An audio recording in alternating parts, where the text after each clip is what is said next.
Glória a Deus. Um pouco mais de volume no microfone. Mais volume. Pronto, nem tanto. Dá para ouvir? Vocês estão ouvindo? Está ouvindo?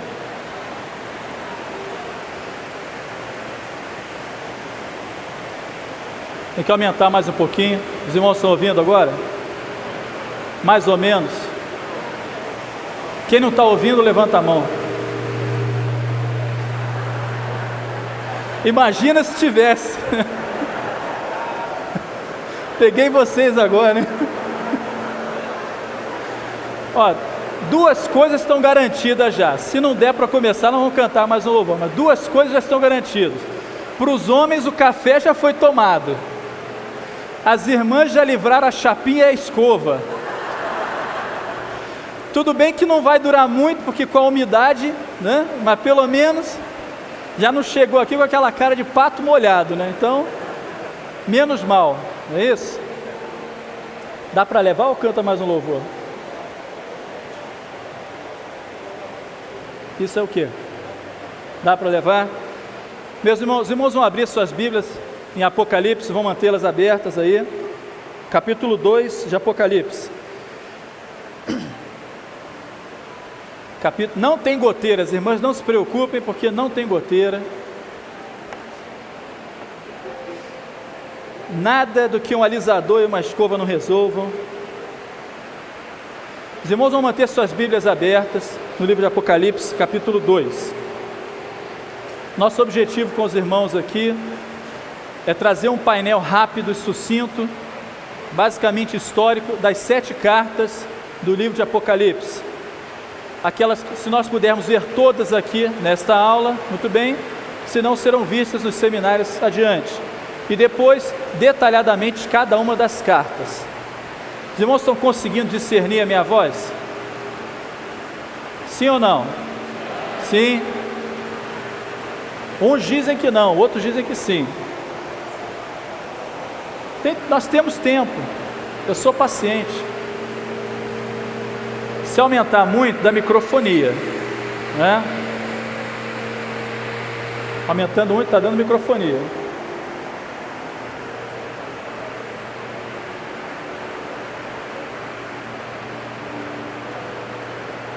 Está dando para ouvir? Razoavelmente? Então vamos lá. Olha, já tem a concorrência da chuva, já fica difícil. Capítulo 2. Pode trocar o painel, pode botar aquele outro painel. O que os irmãos estão vendo aqui então é um painel que fala das 7 igrejas, das 7 cartas que foram escritas às 7 igrejas da Ásia. Cada uma dessas 7 igrejas representa um período da vida da igreja, um período profético e um período histórico. Então nós temos Éfeso, Esmirna, Pérgamo, Tiatira, Sardes, Filadélfia e Laodiceia. Em cada uma dessas igrejas, em cada um desses períodos, nós encontramos aqui um Espírito, a atuação do Espírito de Deus de uma forma distinta. Espírito do Senhor, de sabedoria, de inteligência, de conselho, fortaleza, conhecimento e temor. Para cada uma delas há uma parábola semelhante ou equivalente no Evangelho de Mateus. A parábola do semeador, do trigo e do joio, do grão de mostarda, do fermento, do tesouro escondido, da pérola e da rede. O que interessa para nós é aquilo que é profético, mas é necessário abordar alguns aspectos históricos também para que a nossa compreensão ela seja mais completa. Quando nós falamos de Éfeso, nós estamos falando do primeiro período da igreja primitiva, que compreende mais ou menos ali o ano 33, depois da morte e ressurreição do Senhor Jesus. A igreja em Éfeso, ela já estava estabelecida, a igreja estava saindo para o mundo para levar a sua mensagem, para evangelizar, para levar o evangelho a toda criatura, onde a palavra pudesse alcançar, a mensagem estava sendo levada naqueles dias. Há um texto em Atos que faz referência a este momento aqui, é um texto que diz assim: e perseveravam na doutrina dos apóstolos, na comunhão, no partir do pão e nas orações, e em toda a alma havia temor, e muitas maravilhas e sinais se faziam pelos apóstolos, e todos os que criam estavam juntos e tinham tudo em comum. Então era exatamente este Espírito do Senhor, que era o Espírito de temor, que prevalecia nessa igreja. Por que o Espírito de temor? Porque a obra do Espírito Santo estava se formando ali para dar os primeiros passos. A igreja estava saindo, está melhorando, né? A igreja estava saindo para levar ao mundo uma mensagem muito importante, difícil de ser crida, que era: Ele vive, ou Ele está vivo. Os sinais estavam no meio da igreja, todos os dias. A doutrina estava sendo estabelecida. Então, toda a doutrina que a igreja vive até os dias de hoje estava sendo apresentada na igreja de Éfeso.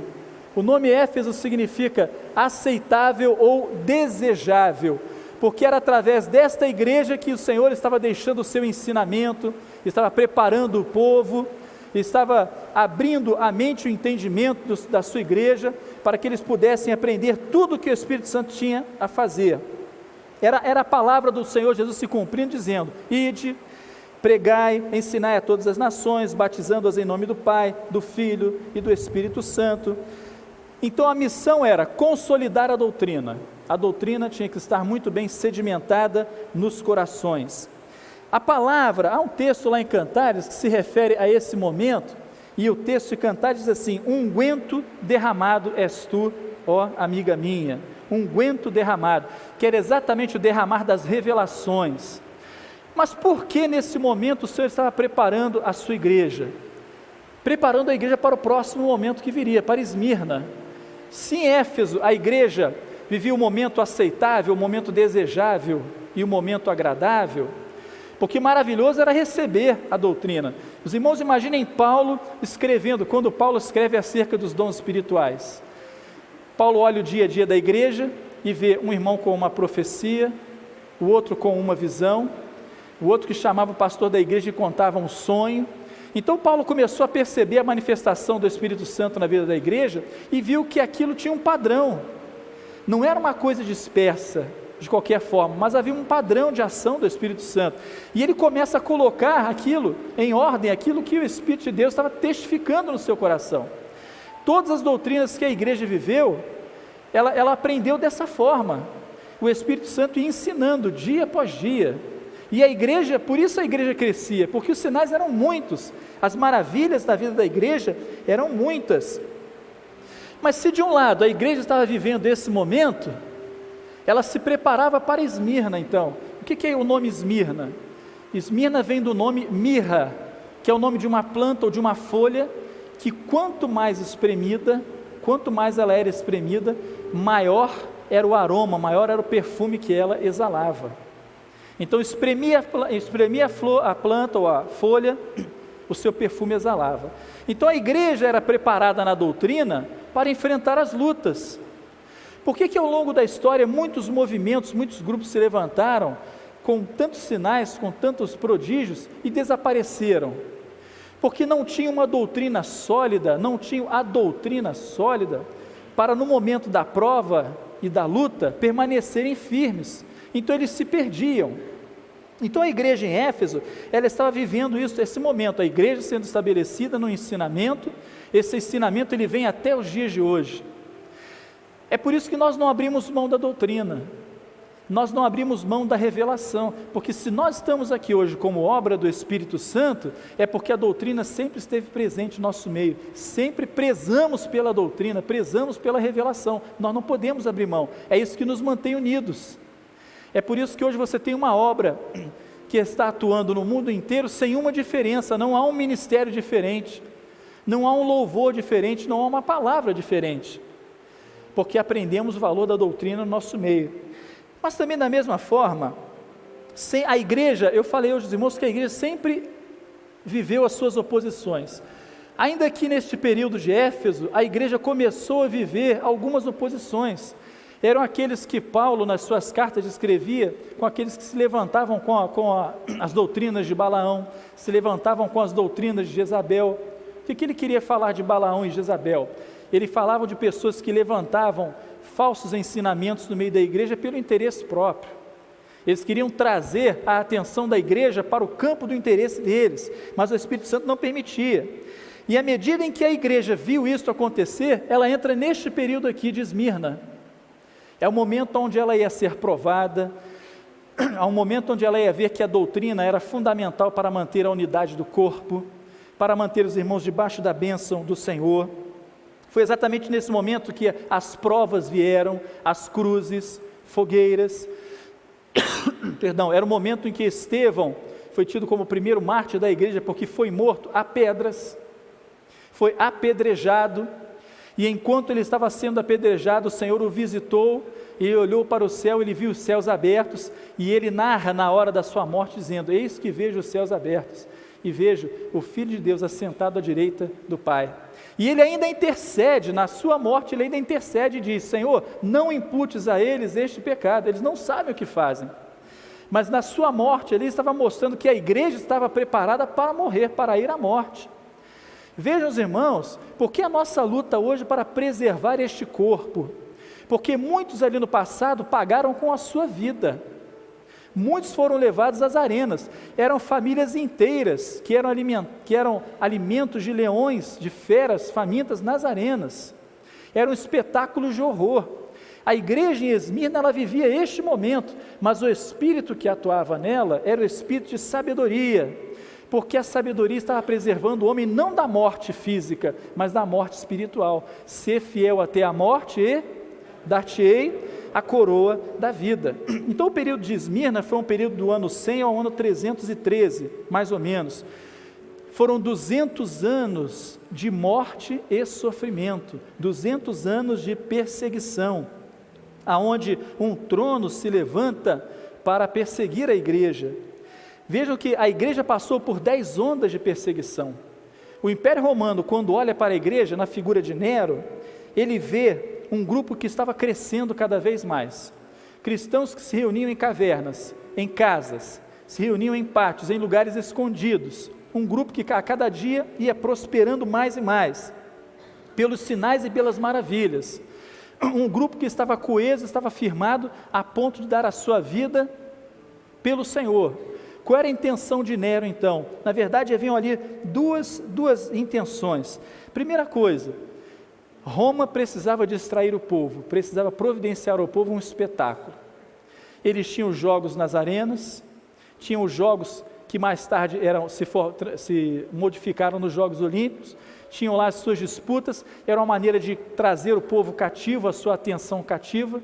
É a mesma coisa que qualquer império faz hoje, que qualquer nação faz hoje, é trazer o seu povo cativo debaixo daquilo que lhe chama a atenção. Nós vemos isso tão comumente aqui no Brasil, né? Ninguém fala de crise em época de Copa do Mundo, ninguém fala de crise em época de Carnaval, porque é aquilo que cativa o povo, né? Toda medida econômica vem sempre, geralmente, depois de uma Copa do Mundo, ou de um grande evento no país, onde o povo está entorpecido ainda por aquilo, pelo seu banquete, pela sua carne. Não é verdade? Era o que Roma fazia naqueles dias. Então a maneira que ele tinha era exatamente essa, era levar para o povo a diversão. Como as arenas já estavam cheias, os espetáculos já não chamavam mais tanta atenção, então agora havia um novo espetáculo. Vamos pegar este grupo de cristãos e vamos simplesmente apresentá-los como um espetáculo vivo. Arenas lotadas, famílias inteiras à noite estavam guardadas nos porões desses lugares, leões famintos. Mas acontecia algo que tirava o sono de Roma. Enquanto a cidade tentava dormir ou se preparava para aquela festa do dia seguinte, os cristãos estavam nas arenas cantando louvores ao Senhor. Roma tinha o seu sono perturbado por isso. Sabiam que iam morrer e sabiam que tipo de morte iam ter, mas estavam louvando ao Senhor, porque a fé estava estabelecida em seus corações e nada poderia detê-los. Porque eles viram ressurreições naqueles dias. Na igreja primitiva, em Éfeso e ainda em Esmirna, eles viram a ressurreição de Dorcas, eles viram ali a ressurreição do menino que caiu daquela janela, a sombra de Pedro curando, eles viram tantas maravilhas, e eles sabiam que o mesmo Senhor era com eles, e morrer para aquele Senhor era entrar pelo mesmo caminho que Estevão entrou quando viu os céus abertos enquanto era apedrejado. Então para eles isso não era perda, era ganho. Meus irmãos, e quando as arenas eram abertas, então, era um espetáculo ali. As feras, as famílias e as galerias cheias de pessoas que gritavam. Mas algo acontecia de uma forma tão profunda, o Espírito Santo de Deus visitava naquela hora, de forma tão profunda aquele povo, que diz a história que muitos que estavam assentados ali nas arquibancadas iam para as arenas também, porque eram profundamente convencidos pelo Espírito Santo. E eles se lançavam nas arenas para morrer junto com os cristãos, porque sabia que a vida deles não valia nada, mas estar ali com aquele povo era o grande valor. A igreja foi estabelecida e viveu por conta disso. Exatamente nesse momento, era um momento político, era um momento social. Foi exatamente nessa época que surge o nome de um pastor chamado Policarpo, que tinha por volta dos seus 86 anos de idade. Roma já estava em decadência. Policarpo era um pastor querido da sua igreja. Havia ele e o seu rebanho fiel ao Senhor. E ele foi levado diante de um tribunal para negar ao Senhor.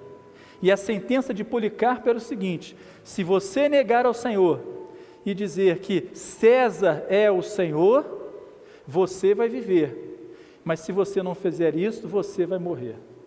Até alguns daqueles que perseguiram a Policarpo naquela hora, quiseram dissuadi-lo. Policarpo, basta você negar ao seu Senhor e dizer que César é o Senhor, que você vai viver. Era um homem de idade, era um homem piedoso, ele era conhecido e respeitado por todos.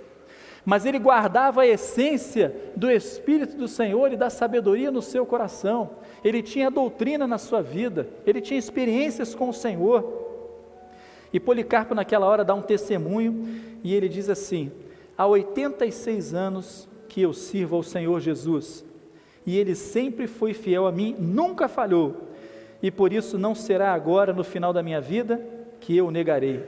Jesus Cristo é o único Senhor, louvado seja o nome do Senhor. Irmãos, quando ele disse isso, então ele foi levado para a fogueira e morreu na fogueira, dando testemunho da sua fé no Salvador. A palavra de Deus se cumpriu na vida dele: ser fiel até a morte e dar-te-ei a coroa da vida.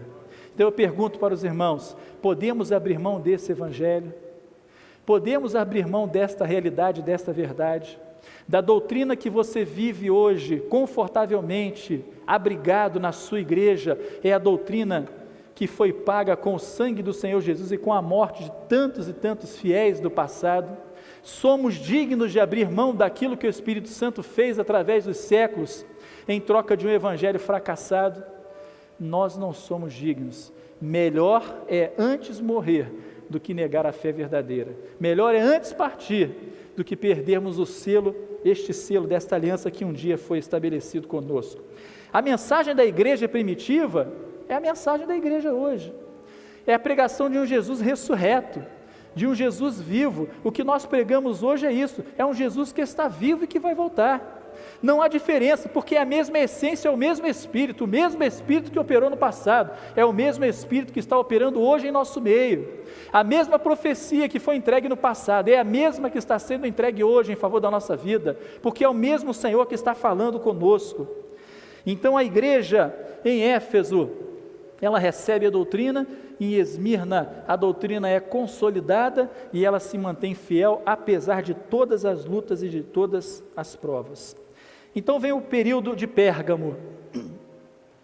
A palavra Pérgamo é a união de duas palavras, pergamos, casamento pervertido. Quando Roma olha para esse povo que crescia cada dia mais e vê que quanto mais eles eram perseguidos ou quanto mais eles eram moídos, maior o perfume, e este perfume era agradável a ponto de encher outros corações e trazê-los para esse meio, então ele resolve mudar a sua tática.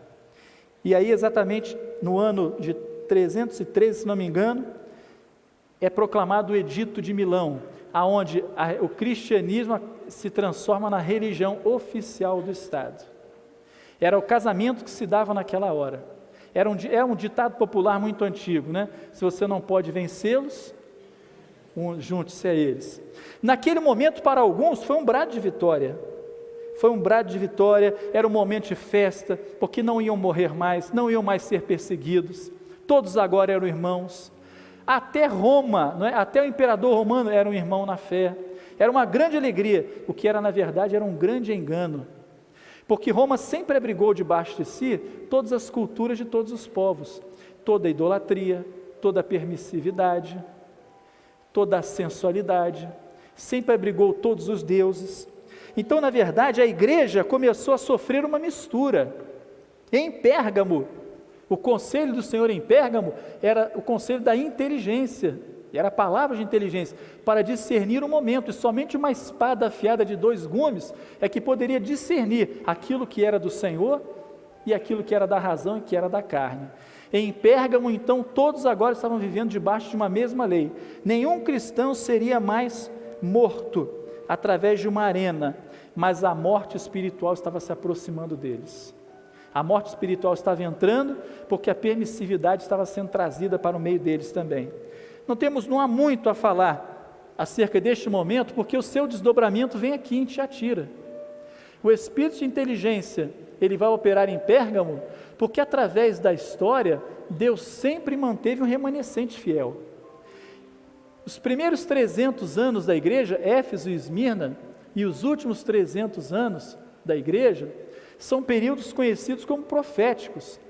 Este período de Pérgamo, Tiatira e Sardes é um período conhecido como histórico, é um período negro da história da igreja, mas o Senhor sempre manteve o seu remanescente fiel para que a chama jamais se apagasse. E assim como nos dias de Samuel, nos dias de Eli, em que a chama da lâmpada do templo estava para se apagar, o Senhor despertou um homem nas mãos do Senhor, para que aquela chama permanecesse acesa. Através dos séculos nunca faltaram fiéis para que a chama jamais se apagasse. Hoje nós podemos dizer que a chama está acesa e ela arde bem forte no coração da igreja fiel. Ela pulsa em nossos corações, porque é a chama do Espírito Santo, aquela que nos conduz para a eternidade. Em Tiatira, que é um período que vai de 490 até 1480, arredondando de 500 a 1500, é um período chamado de o milênio da igreja infiel na terra. Por que é o milênio da igreja infiel? Nós vamos entender pelo seu nome. Tiatira significa sacrifício constante, ou seja, repetição do sacrifício. Mas nós nos lembramos que todo o sacrifício foi interrompido na cruz do Calvário, ou melhor, foi concluído na cruz do Calvário. Na cruz do Calvário, o Cordeiro de Deus foi morto uma vez só e por todos os homens. Todo o ritual do Velho Testamento se encerrava ali. O que o Império Romano, agora com o nome de igreja, ele faz? Ele começa a trazer todos os rudimentos do Velho Testamento para misturar com o paganismo. Para os irmãos terem uma ideia, os efésios tinham a deusa chamada Diana. Roma dominava sobre os efésios e dominava sobre os judeus e agora sobre os cristãos. Era necessário ter uma deusa, alguém que fosse colocado naquele padrão dos efésios. Mas quem eles iam procurar? Se eles fossem falar com os cristãos, que eles agora tinham que adorar a Diana dos efésios, eles iam aceitar? Não iam aceitar. Mas se por acaso fosse levado para eles o seguinte, que Maria é mãe de Jesus, então ela é mãe de Deus, então Maria também é uma divindade, será que eles iam aceitar? Foi exatamente isso que começou a acontecer. A introdução de Maria como filha de Deus, como a 4ª pessoa da Trindade. O erro matemático pode, né? O erro doutrinário, a 4ª pessoa da Trindade. A adoração aos mártires.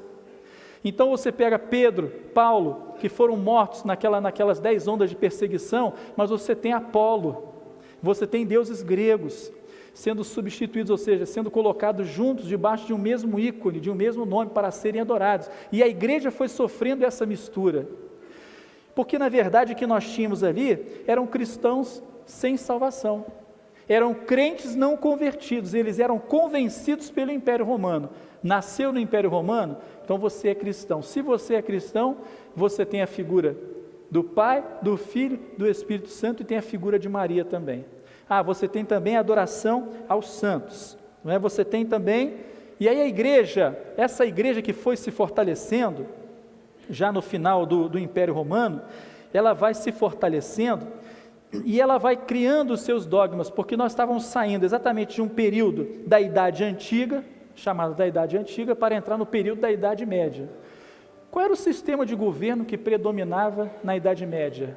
Era o sistema chamado feudal. Haviam os feudos, haviam os reinos, que eram constituídos, haviam os seus feudos, que nada mais eram do que colônias. Então você tinha aqui um reino, e tinha as suas colônias ao redor deste reino. Outro reino, as suas colônias. E por aí vai. Qual era a estratégia? Qual era a estratégia de Roma? Bom, Roma não tinha o Papa ainda, não tinha a figura do Papa, mas tinha a figura do bispo. Como Roma se fortaleceu e enriqueceu e os demais reinos se enfraqueceram, a figura do bispo foi substituída pela figura do Papa, que em latim é pai. Então era a figura do Pai Supremo, que foi exatamente aquele que iria ser o chefe supremo da igreja. Então ele era o chefe supremo da igreja. Os irmãos estão entendendo tudo que eu estou escrevendo aqui, né? Ainda bem que não dá para ler. Então tinha o seu sistema feudal aqui. Você tinha o rei, você tinha a autoridade eclesiástica, que era o bispo, e tinha aqui os seus súditos. Mas em todo o reino, basta você pegar, por exemplo, uma pintura, um quadro dessa época, você vai ver o quadro da coroação de um rei, um quadro qualquer, você vai ver sempre a figura, do lado da figura do rei, você vê a figura do sacerdote. Sempre. Porque, na verdade, quem governava, quem dominava, era o sacerdote. Era ele que dominava. Se o rei tomasse alguma medida que fosse contra Roma, rapidamente os outros reis eram convocados para combater aquele rei, e aquele rei era substituído por outro. Então era essa atuação da igreja nesses dias, do sacrifício constante. Havia um conselho, e o conselho do Senhor era para que eles não se misturassem, não se deixassem levar por aquilo. A igreja estava vivendo exatamente esse momento, adoração de mártires, adoração de relíquias, a confissão auricular. Nós poderíamos trazer aqui uma lista para a curiosidade dos irmãos, mas não seria necessário. Por que a confissão auricular foi instituída? Porque Roma precisava saber dos segredos do reino, o que era dito no reino. Porque a confissão era uma forma do perdão dos pecados. Então a autoridade, o rei ou alguém ia se confessar, se fosse algo importante era levado para Roma. Roma tomava conhecimento e fazia ali as suas medidas. Houve um momento então, vejam só, que a igreja, sofrendo todo esse tipo de atuação, os reis começaram a se sentir acuados, começaram a se sentir oprimidos, porque não tinham liberdade no seu reino. Eles começaram a colocar os seus filhos no sacerdócio.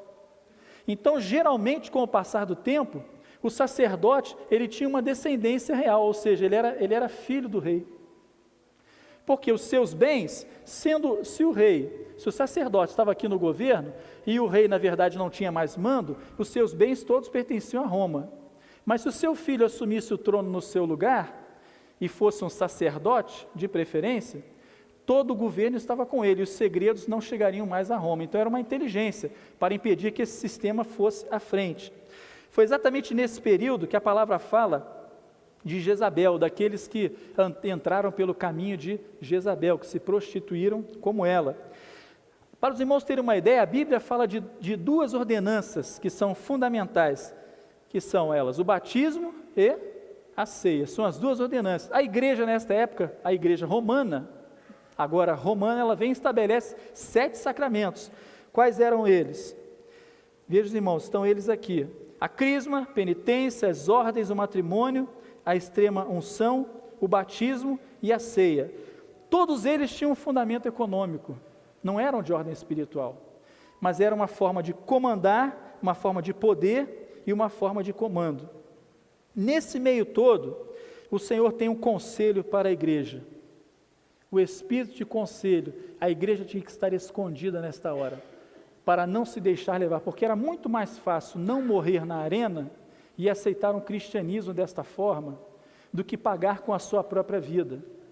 Mas o remanescente fiel sempre permaneceu no meio da igreja. Há um texto da palavra que diz assim, em Mateus 13, 33, e Apocalipse 2:20 falam desta mesma mulher. Jezabel, mulher que se diz profetiza, que ensina e engana os servos do Senhor Jesus para que se prostituam e comam dos sacrifícios da idolatria. Então Tiatira nada mais é do que fruto deste casamento pervertido aqui, da união do Estado com a igreja. Aqui é um período negro da história, aproximadamente 1000 anos. É o fermento. Qual é a parábola do fermento? É aquela medida de fermento que foi introduzida na farinha pura. O que é esse fermento? A farinha é aquela que forma o pão, que fala da palavra viva e revelada. O fermento é exatamente o ensinamento doutrinário que não tem base profética, que não tem base nas coisas do Senhor. Levedou toda a massa, porque inchou, extrapolou aquilo que era do Espírito Santo. A igreja continua o seu caminhar, e ela entra em Sardes. O nome Sardes significa restantes que estavam para terminar. O remanescente fiel, conforme falamos, sempre permanece no meio da igreja.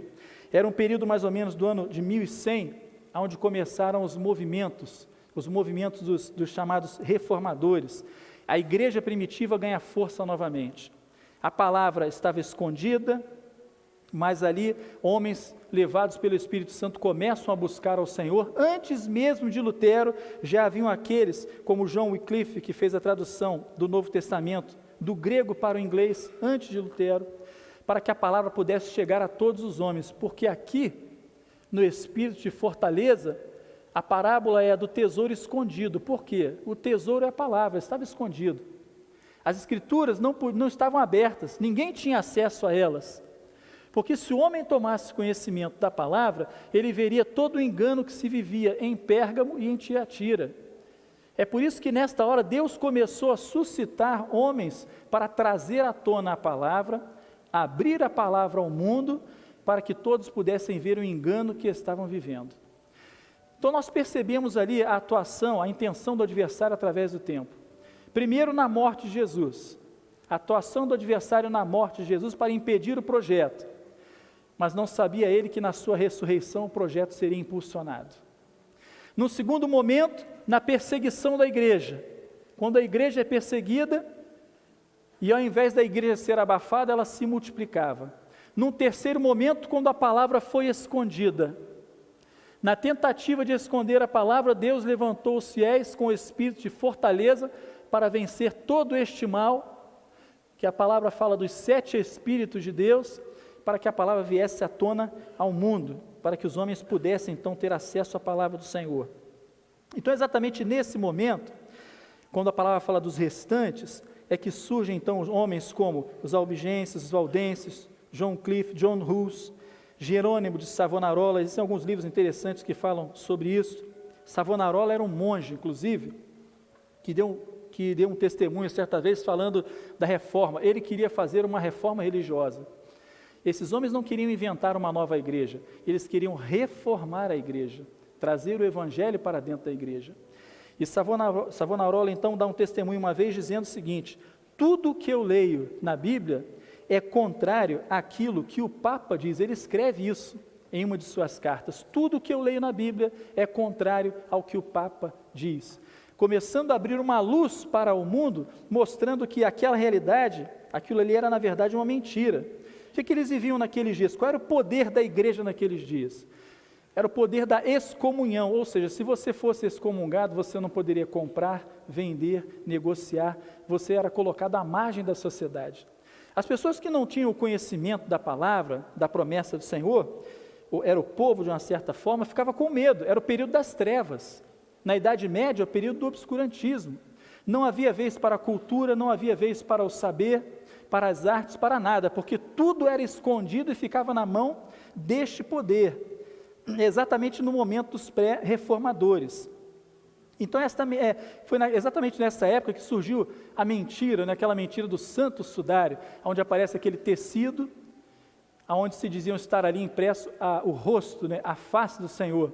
Aquilo que a religião bate o pé até hoje dizendo que é verdade, e a ciência já mostrou que não é verdadeiro, através de exames científicos, carbono 14, se não me engano, mostrando que aquilo, na verdade, datava de uma época muito posterior aos dias do Senhor Jesus. Mas essa religião ela vem impingindo a sua mentira. Nesse momento surge Lutero, que era também um outro reformador que queria trazer para a igreja um avivamento espiritual. Ele não queria fundar uma nova ordem. E a história conta que ele era um assíduo leitor da palavra de Deus, ele reconhecia a benignidade do Senhor, e um dia ele estava indo a uma catedral, se não me engano, ele estava indo a Roma, em o ano de 1515, ele estava subindo a escadaria de uma catedral, para interceder pelo seu pai, e naquela hora o Espírito Santo lança uma dúvida no coração dele, e a dúvida era o seguinte: será que isso tudo aqui é válido? Será que tudo isso que eu estou fazendo é verdadeiro? A partir daquele momento, o Senhor começa a falar com ele, e ele começa a descobrir, o Evangelho começa a se descortinar para ele. Roma o chama para ser arguído, para desmentir, e na verdade até numa armadilha de morte, queriam matá-lo, porque ele já tinha preparado as suas teses, já tinham colocado na porta daquela catedral, as suas teses já estavam ali, e a principal delas é que a salvação era pela graça, e não pelas obras, porque aquilo que o impulsionou foi o momento onde ele vê um sacerdote pregando e dizendo que no tilintar das moedas caindo no cofre, os pecados estavam sendo perdoados. Era a época da reforma da Basílica. A Basílica ia ser reformada, ia ser ampliada. Então, a maneira que o Papa encontrou para poder fazer isto era: o povo dava dinheiro e em troca recebia o perdão. Nada muito diferente daquilo que o Evangelho moderno está pregando hoje. Você dá o seu dinheiro e recebe um benefício em troca. Mas a palavra era essa: à medida em que as moedas vão caindo, fazendo barulho no fundo do cofre, os pecados vão sendo perdoados. Quando Lutero toma consciência disso, então ele de imediato naquela hora ele entende que aquele projeto estava errado, que a salvação era pela graça, e ele começa a lutar por isso. Ele é escondido, ele é livre de uma cilada de morte, é escondido em um castelo, e nesse castelo então ele começa a traduzir as Escrituras, para que todos pudessem ter acesso a ela. E foi exatamente nesse momento, foi em 1512, quando ele escreve "O justo viverá pela fé", foi exatamente nessa hora que ele coloca 4 pontos fundamentais para que a igreja fosse reformada. Primeiro, a supremacia da fé sobre as obras. Então a fé era superior às obras. A supremacia da Bíblia sobre a tradição, porque a igreja pregava que a tradição estava acima da Bíblia. O direito de livre exame das Escrituras, porque ninguém tinha acesso à palavra de Deus, ninguém podia ter acesso à palavra de Deus. E por último, o sacerdócio universal dos crentes, ou seja, o homem tem acesso direto à presença do Pai, ele não precisa de um mediador para chegar ao Senhor. E isso o Senhor Jesus sempre ensinou, quando ele dizia: ninguém vem ao Pai senão por mim, eu sou o caminho, a verdade e a vida. E a religião conseguiu tapar isso aos olhos dos homens. Então, quando ele coloca essas teses, e ele começa então a traduzir as Escrituras escondido já em um castelo, ele escreve, inspirado pelo Espírito Santo, um hino, que é um hino que é tido como o hino da reforma religiosa, que é "Castelo forte é o nosso Deus". Ali ele coloca a experiência que ele estava vivendo, conforme que o Senhor mostrava. Castelo forte quem é? Não é esse castelo onde eu estou, não são essas paredes que me abrigam, não é este rei que me acolhe, mas castelo forte é o nosso Deus.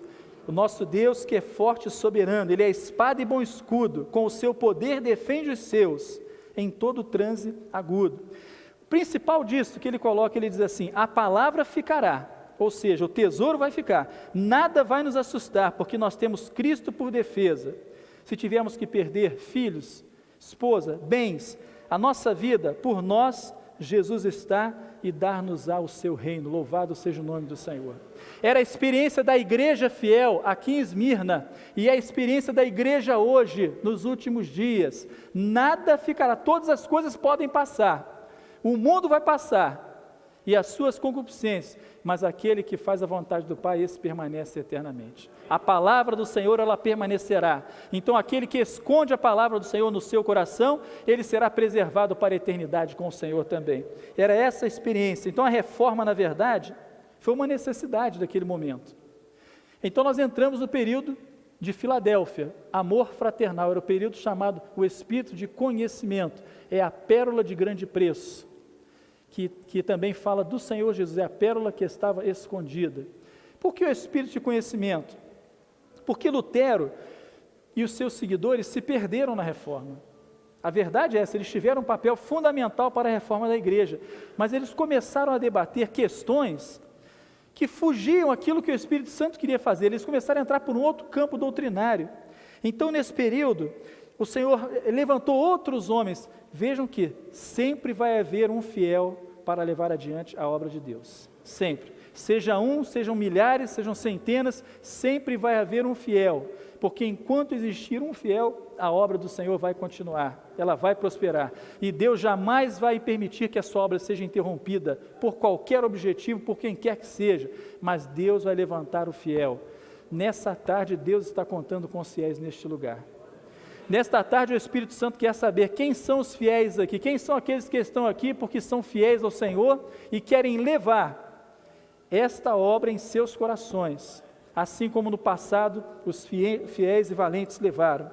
Então, em Filadélfia surge o período do despertamento, para um momento chamado de avivamento. Era aquele momento dos pós-reformadores. Eram pós-reformadores aonde estavam revivendo e se reconciliando com as doutrinas básicas. Vejam só que coisa interessante. A revelação ela não foi abandonada. Se Lutero perdeu o fio da meada, o Senhor chamou outros para a revelação. A revelação é dinâmica. Então, através dos séculos, a revelação sempre esteve presente na vida da igreja. A ênfase desta revelação foi para cada momento que a igreja vivia. E a ênfase da revelação hoje é para falar de um corpo vivo. A ênfase da revelação naqueles dias era para falar de uma palavra que não poderia ser mais escondida. A ênfase nesses dias aqui da primeira igreja, do primeiro momento da igreja, era para falar de uma doutrina que seria a sua força, que seria a sua condução. A ênfase nesses dias aqui era para falar de um conselho, de que os sacrifícios constantes não trariam resultado.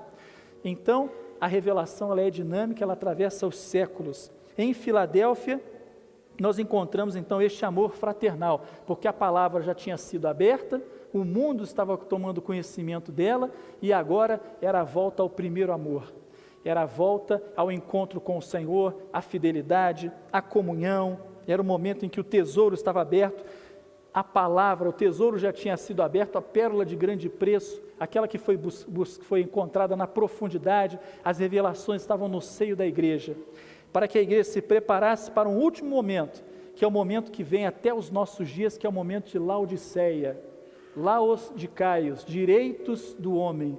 Nunca nesses últimos anos, 20, 30 anos, se falou tanto sobre direitos como se fala hoje.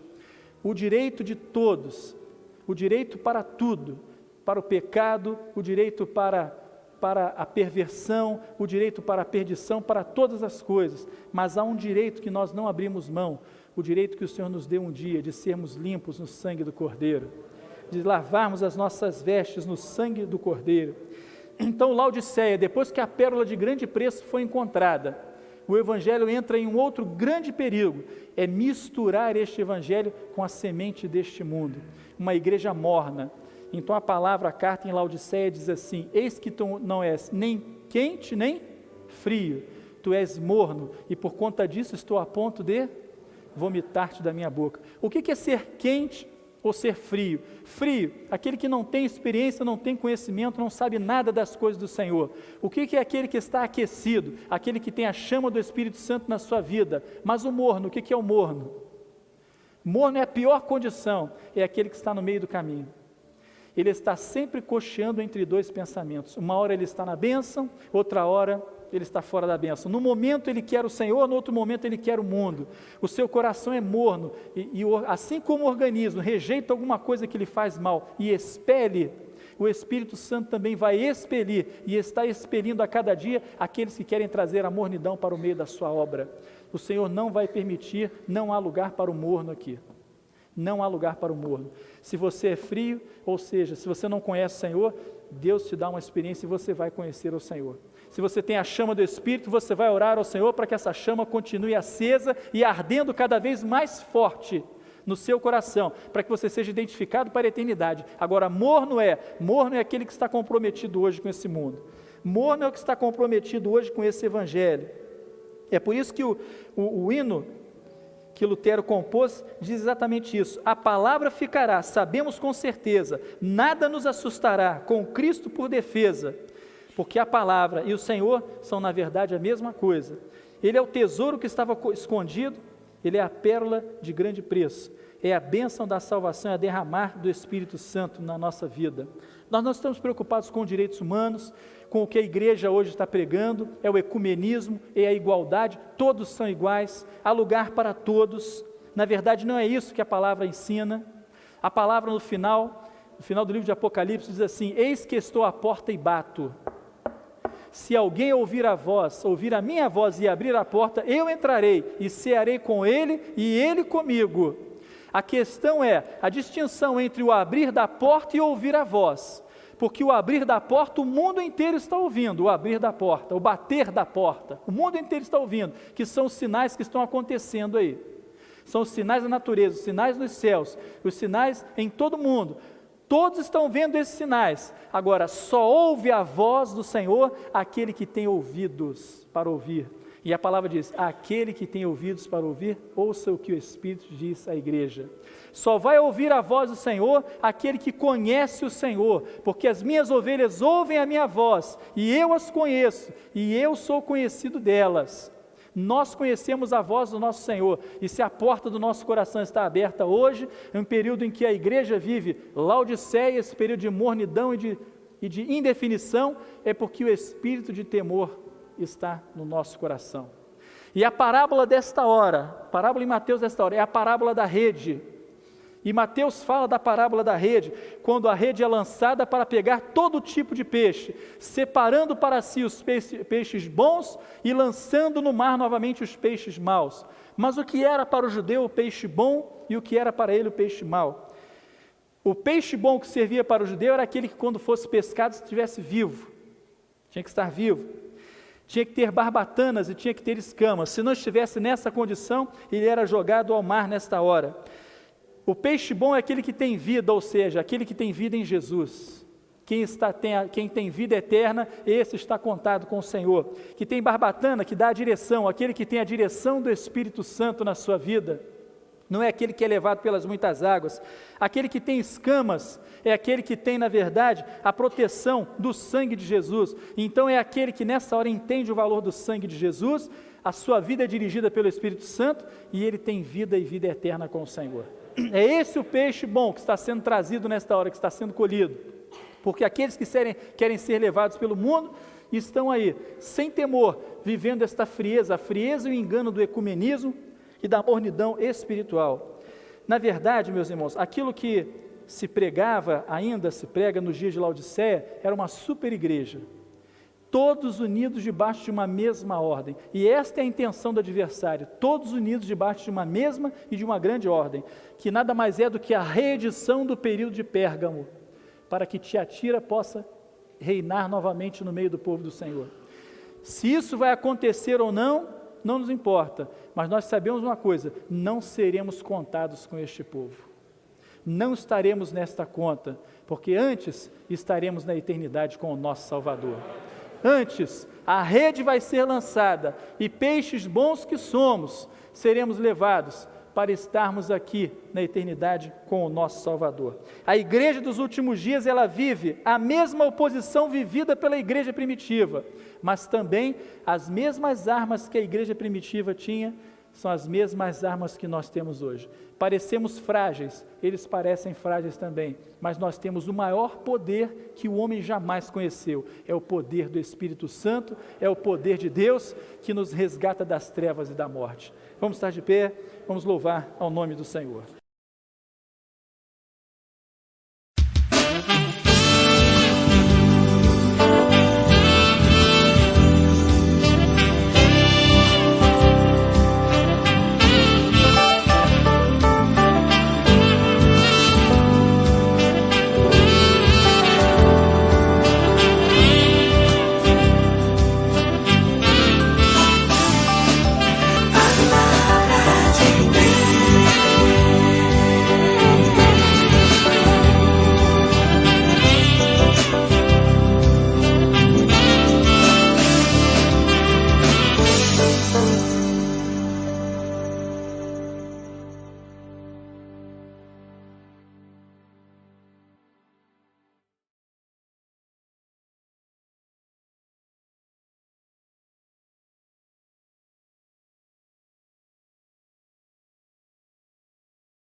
Deus.